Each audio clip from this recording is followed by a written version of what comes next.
ایک بجلی کے کھمبے پر ایک کاغذ چپکا دیکھ کر میں قریب چلا گیا اور اس پر لکھی تحریر پڑھنے لگا۔ لکھا تھا، برائے مہربانی ضرور پڑھیں، اس راستے پر میرا کل 50 روپے کا نوٹ کھو گیا ہے، مجھے ٹھیک سے دکھائی نہیں دیتا، جسے بھی ملے برائے کرم پہنچا دے، نوازش ہوگی، اور آگے ایڈریس لکھا ہوا تھا۔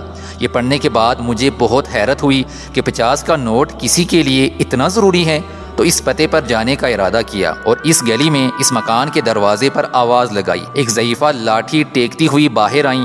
پوچھنے پر معلوم ہوا کہ بڑی بھی اکیلی رہتی ہیں اور کم دکھائی دیتا ہے۔ میں نے کہا، ماں جی، آپ کا 50 روپے کا نوٹ مجھے ملا ہے، اسے دینے آیا ہوں۔ یہ سن کر بڑھیا رونے لگی۔ بیٹا، ابھی تک قریب 50 لوگ مجھے 50 کا نوٹ دے کر گئے ہیں، میں ان پڑھ ہوں، ٹھیک سے دکھائی بھی نہیں دیتا، معلوم نہیں کون میری اس حالت کو دیکھ کر میری مدد کرنے کے لیے لکھ کر چلا گیا ہے۔ بہت اصرار کرنے پر بڑھیا نے پیسے تو رکھ لیے، لیکن ایک درخواست کی کہ بیٹا، وہ میں نے نہیں لکھا، کسی نے میری مدد کی خاطر لکھ دیا ہے، جاتے ہوئے اسے پھاڑ کر پھینک دینا بیٹا۔ میں نے ہاں کہہ کر ٹال تو دیا، لیکن میرے ضمیر نے مجھے سوچنے پر مجبور کر دیا کہ ان سبھی لوگوں سے بڑھیا نے وہ کاغذ پھاڑنے کے لیے کہا ہوگا، مگر کسی نے نہیں پھاڑا۔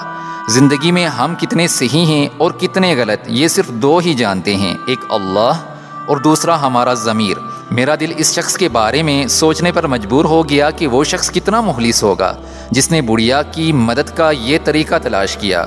ضرورت مندوں کی مدد کے کئی طریقے ہیں۔ میں نے اس شخص کو دل سے دعائیں دیں کہ کسی کی مدد کرنے کے کتنے طریقے ہیں، صرف مدد کرنے کی نیت ہونی چاہیے، راستہ اور رہنمائی اللہ پاک کی طرف سے ہو جاتی ہے۔